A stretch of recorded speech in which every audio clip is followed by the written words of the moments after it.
Hello and welcome back to my channel. If you're new, my name's Brianna and I've been playing Dodgeball since 2013 and I've been a player on Team USA Dodgeball for 3 years, and most recently at the last Worlds I was a co-captain. And today I'm going to be talking about 6 ways to go from an intermediate player to an advanced player.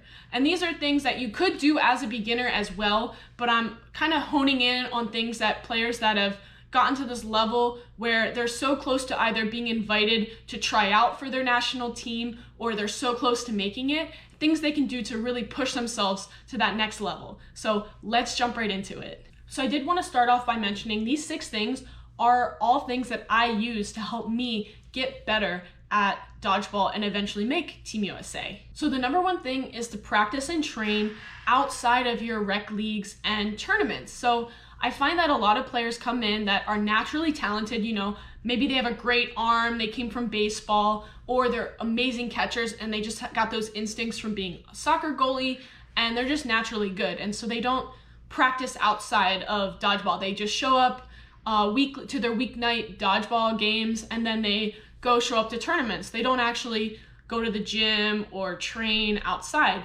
And they end up plateauing and just being stuck at that intermediate level. It's really important to practice outside of your local leagues and to train outside of them. So one way to do that is to scrimmage and practice just playing against a good team. So if you live in an area where there's a lot of local teams, reach out to the captains, get together maybe once a month even, and just practice and just play against each other. It's not that expensive to rent out a gym and everyone pitch in $5 for 2 hours and you go and you play.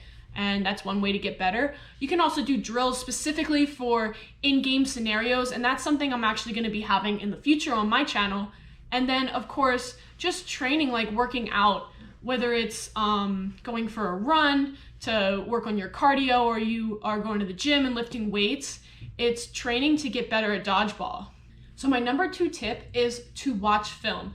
And it's equally as important to watch yourself and your team on film as it is to just watch other teams and see what they're doing. I find that a lot of intermediate players especially, they make the same mistakes over and over and over again. Like it works one time out of the 10 times they tried and they think that it's working, so they keep doing it. And then when they actually go back and watch the film, they realize, oh, it actually only worked one time, and they learn from that and like, oh, maybe I shouldn't do that anymore.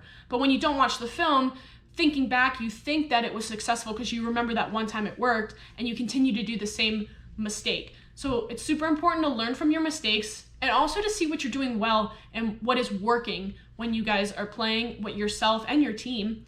And then it's important to watch other teams because you'll learn a lot from them. You'll learn a lot from what they're doing. Why did they win that game? And kind of break down that game and what was working, what didn't work.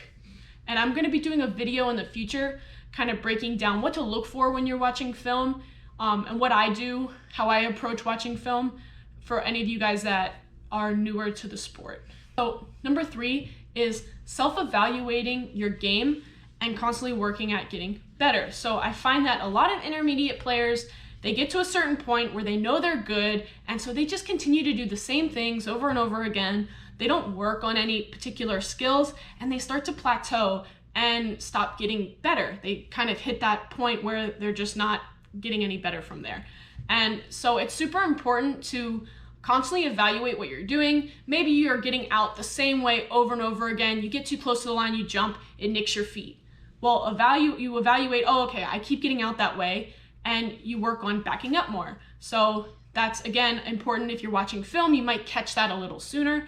Or maybe you really want to work on your throw. Well, it's training outside of Dodgeball and working on your explosiveness in your upper body and your rotational training, working on getting more of a rotation, more hip to shoulder separation so that you can get more power in your throw.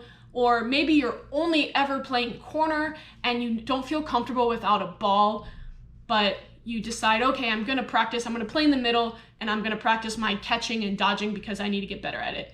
But it's definitely important to switch things up, try new things, and evaluate what you can be getting better at and doing it and building it into your training schedule, building it into when you scrimmage and play, practicing these new things. So number 4, as important as it is to self-evaluate your own game, it's also super important to get outside opinions and ask your teammates that you play with all the time, or maybe even an opponent that you play against all the time that knows you well, asking them what they think you should work on.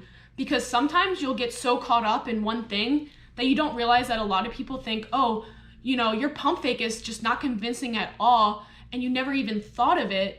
And now it's something new that you can work on that you never would have thought of without asking your friends. So that's actually a personal example. I was so caught up in getting better at catching. I felt like I got so comfortable playing corner and I got so good at blocking that I stopped catching, and I kind of felt like I was rusty on that. So I was so focused on getting better. And then I was talking to my teammates about it, and they were like, oh, well, your pump fake isn't super convincing. And I never thought about that, because when I pumped fake, people would flinch, so I thought it was working. And so it was something that I never would have thought of, and I really focused on it, and I feel like I've gotten a lot better at it. And I never would have if I didn't ask my friends that I trusted. And I highly suggest, don't just ask anybody, and it doesn't matter their skill set. Even if the player isn't as good as you, they still know you well if they play against you a lot. I definitely highly recommend you ask players that are either on your team that you play with all the time that know you, or somebody that you're friends with that maybe you play against all the time. You don't want to just ask some random player that you think is really good, because they're not going to know you that well, and they're not going to necessarily know what to say. So number 5, and this is a really important one, it's making good decisions.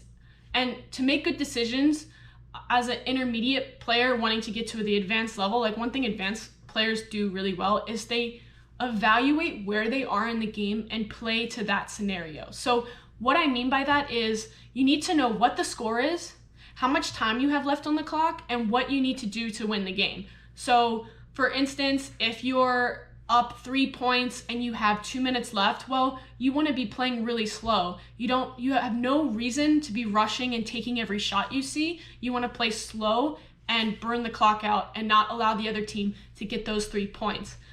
Same if it's like a best of 7 scenario. Say you're playing best of and you're both tied 6-6, the next point wins the game and it's 3 versus 3.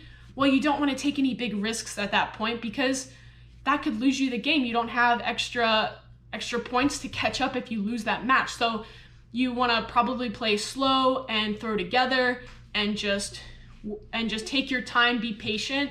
A thing that I see a lot of intermediate players do, they don't think about that game scenario. They just, I see an open shot and I'm going to take it, when that's not necessarily the best overall game strategy to help your team win that game. You might get that player out, but it doesn't mean you put your team necessarily in a better position to win the game.